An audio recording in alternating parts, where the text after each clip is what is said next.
Assalamualaikum warahmatullahi wabarakatuh. Perkenalkan, saya Abdul Ma'arif dengan NIM 21042390 dari kelas Reformasi Administrasi Publik. Baiklah, pada video ini saya ingin menjelaskan apakah itu inovasi sektor publik. Sebelumnya, inovasi secara umum dipahami dalam konteks perubahan perilaku. Inovasi biasanya erat kaitannya dengan lingkungan yang berkarakteristik dinamis dan berkembang. Pengertian inovasi sendiri sangat beragam. Salah satu pengertian inovasi adalah sebuah ide, praktek, atau objek yang dianggap baru oleh individu atau satu unit adopsi lainnya. Selain itu, inovasi adalah kegiatan yang meliputi seluruh proses menciptakan dan menawarkan jasa atau barang baik yang sifatnya baru, lebih baik, atau lebih murah dibandingkan dengan yang tersedia sebelumnya. Namun secara umum dapat disimpulkan bahwa inovasi mempunyai atribut. Yang pertama, adanya keuntungan relatif, seperti sebuah inovasi harus mempunyai keunggulan dan nilai lebih dibandingkan dengan inovasi sebelumnya. Selalu ada sebuah nilai kebaruan yang melekat dalam inovasi yang menjadi ciri membedakannya dengan yang lain. Yang kedua, adanya kesesuaian, yang dimana inovasi sebaiknya mempunyai sifat kompatibel atau sesuai dengan inovasi yang digantinya. Hal ini dimaksud agar inovasi yang lama tidak serta-merta dibuang begitu saja. Selain karena ada alasan faktor biaya yang tidak sedikit, namun juga inovasi lama menjadi bagian dari proses transisi ke inovasi terbaru.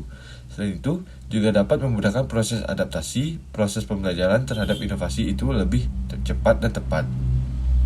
Yang ketiga, adanya kerumitan, yang dimana sifatnya yang baru, maka inovasi mempunyai tingkat kerumitan yang boleh jadi lebih tinggi dibandingkan dengan inovasi sebelumnya. Namun demikian, karena sebuah inovasi menawarkan cara yang lebih baru dan lebih baik, maka tingkat kerumitan ini pada umumnya tidak menjadi masalah penting. Yang keempat, adanya kemungkinan dicoba, yang dimana inovasi ini bisa diterima apabila telah teruji dan terbukti mempunyai keuntungan atau nilai lebih dibandingkan inovasi yang lama. Sehingga sebuah produk inovasi harus melewati fase yang dimana fase uji publik, yang dimana orang-orang atau pihak yang mempunyai kesempatan untuk menguji kualitas dari sebuah inovasi tersebut. Yang kelima, adanya kemudahan, yang dimana diamati sebuah inovasi harus juga dapat diamati dari segi bagaimana ia bekerja dan menghasilkan sesuatu yang lebih baik. Nah, selanjutnya ada beberapa atau disebut tipologi inovasi di sektor publik, yang dimana menurut Halvorsen, yakni yang pertama, pelayanan baru atau pelayanan yang diperbaiki, seperti adanya pelayanan kesehatan di rumah sakit yang dimana mengalami pembaruan agar kualitas pelayanan tersebut lebih memadai dan dapat memenuhi dari kebutuhan dari pasien di rumah sakit. Yang kedua, adanya inovasi proses, yang dimana perubahan dalam proses penyediaan pelayanan atau produk. Yang ketiga, inovasi administratif. Misalnya penggunaan instrumen kebijakan baru sebagai hasil dari perubahan dari kebijakan.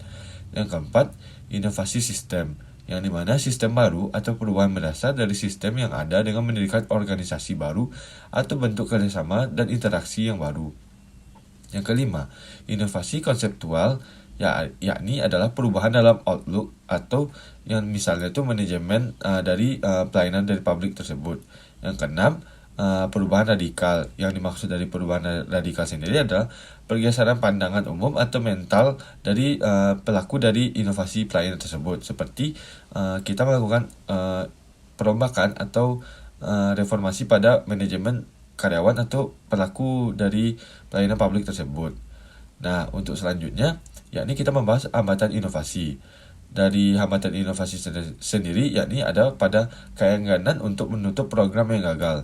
Sebenarnya, inovasi tersebut sudah dirancang atau memiliki perencanaan, namun gagal karena dari pihak pelaku atau pelaksana inovasi tersebut tidak mau melakukan penutupan atau melakukan sebuah terobosan untuk menangani kegagalan dari inovasi tersebut.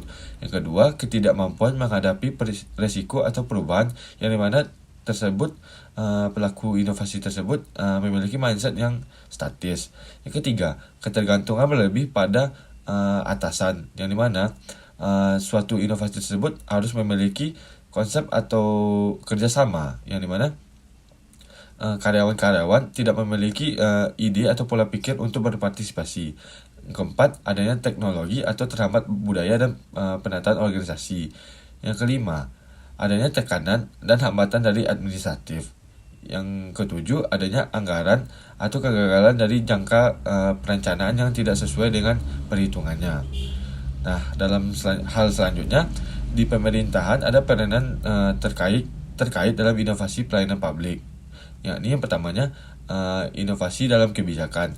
Yakni dalam inovasi kebijakan, pemerintah memiliki gagasan atau suatu ide dalam untuk membentuk kebijakan yang dimana untuk mengurangi atau memenuhi standar kualitas hidup di masyarakat dalam ajang untuk memenuhi kesejahteraan atau kebutuhan dari masyarakat tersebut.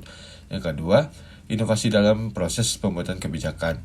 Yakni dalam inovasi proses kebijakan dari sebelumnya yang bisa dibilang otoriter, sekarang menjadi lebih demokratif, yang dimana bisa melibatkan seluruh pelaku kepentingan, bahkan dari masyarakat sendiri dapat berproses dalam pembuatan kebijakan. Yang terakhir yaitu kebijakan untuk mengembangkan inovasi dan penyebarannya. Dalam inovasi penyebaran kebijakan, terjadinya dengan merujuk pada dua determinan penting, yaitu internal determinan dan regional determinan. Yang dimana dimaksud dengan internal determinan, yakni adalah karakteristik sosial, ekonomi, dan politik sebuah negara menentukan keinovatifan dari sebuah kebijakannya tersebut. Sedangkan dari determinan regional, difusi atau kemungkinannya sebuah negara mengadopsi kebijakan tertentu lebih tinggi jika negara tetangganya telah mengadopsi kebijakan tersebut.